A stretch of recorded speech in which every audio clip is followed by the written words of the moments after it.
Hi, this is a brief demonstration of the mobile capabilities in DISCUS.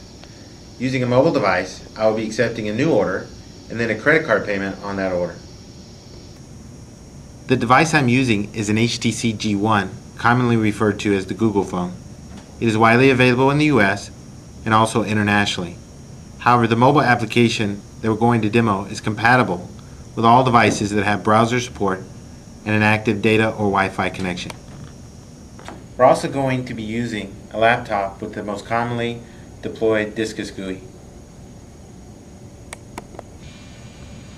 Here we have the DISCUS GUI open, and we have the subscriber history with address 101 Bluebell Street at zip code 91607. And you can see if we press enter to inquire on the account that there's no subscribers at this address. So this is a good candidate for us to accept an online order through our G1 mobile app here. I'm going to press on our icon here, open up our app. The first thing you'll see here is two buttons that we can push. One is for New Start and the other one is for payments. Now, something I want to point out about this phone is that the G1 does not have an on-screen keyboard. So in order for us to type in the information needed to do a new start or a payment, we're going to have to slide open the keyboard. And when we slide open the keyboard, the orientation will change from portrait to landscape. So let me go ahead and do that. We turn the phone around. So we're going to press New Start.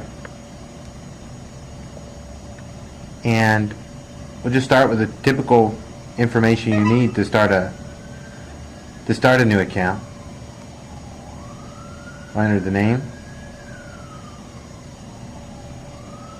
phone number,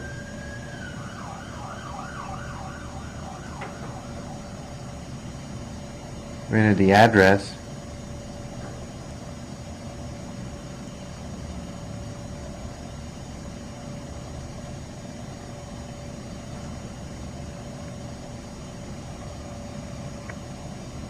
zip code.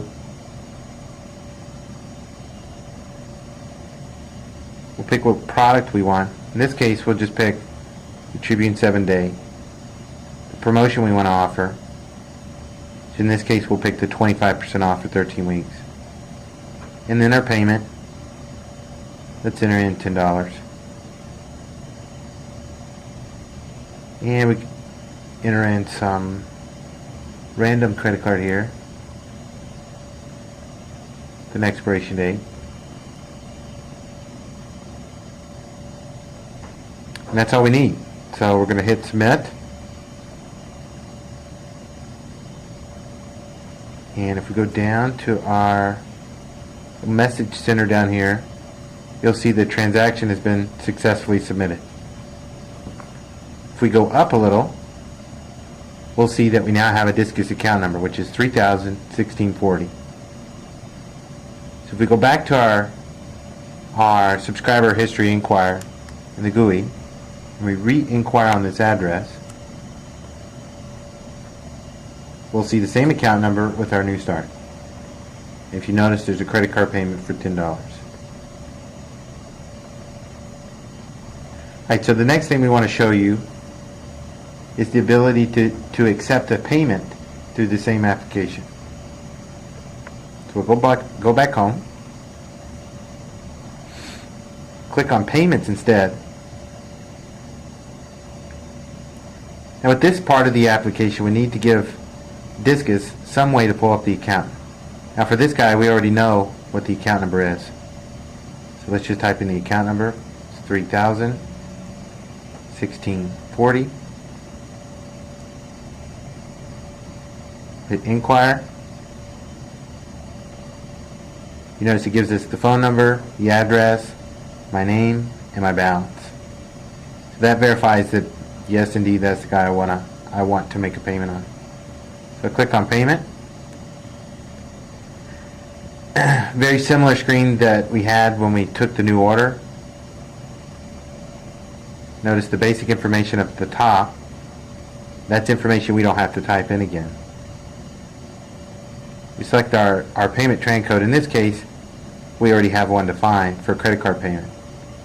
Our payment amount, let's say we want to go ahead and pay $50.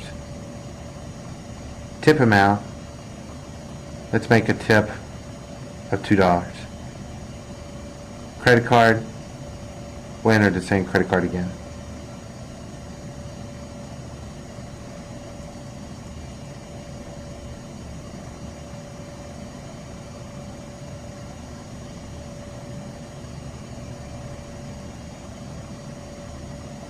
And we'll submit that. Put up a little bit.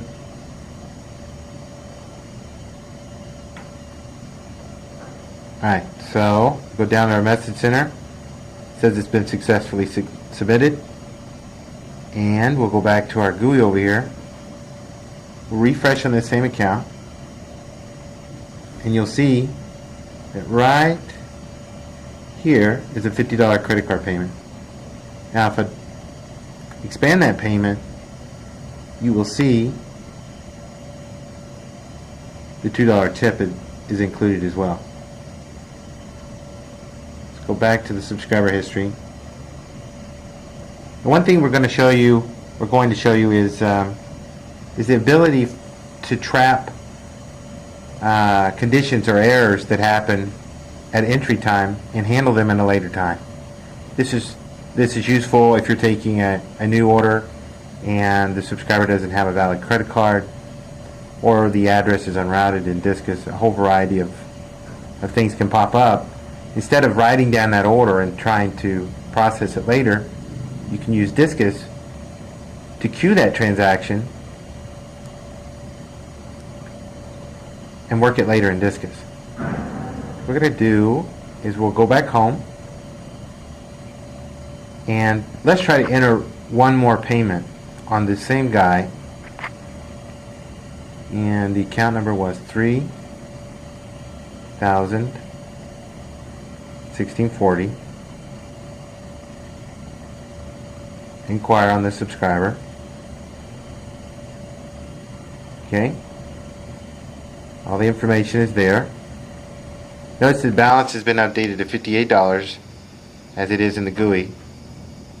Let's make a payment. This time, let's make a $25 payment. The $2 tip. But this time, let's put in an invalid credit card. So we'll take that same credit card number, but we'll fudge the last digit.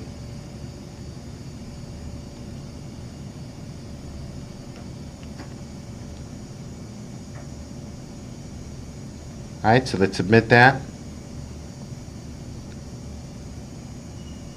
Now DISCUS immediately came back and said, you have an invalid credit card number. So, we could try to correct the credit card number, but you could have a customer who doesn't have a valid credit card, but you don't want to lose the order.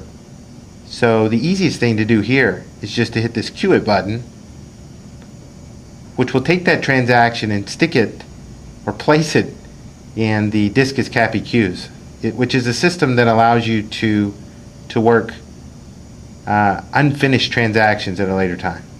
If you look here at the bottom, it says transaction has been queued for later.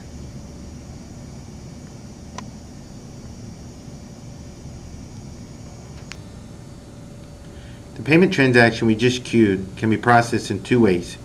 There's a queue processing utility for the standard GUI that you're looking at now. There's also a browser version that is delivered with the DISCUS eSUITE that is pluggable into the GUI. We will discuss these in a later video.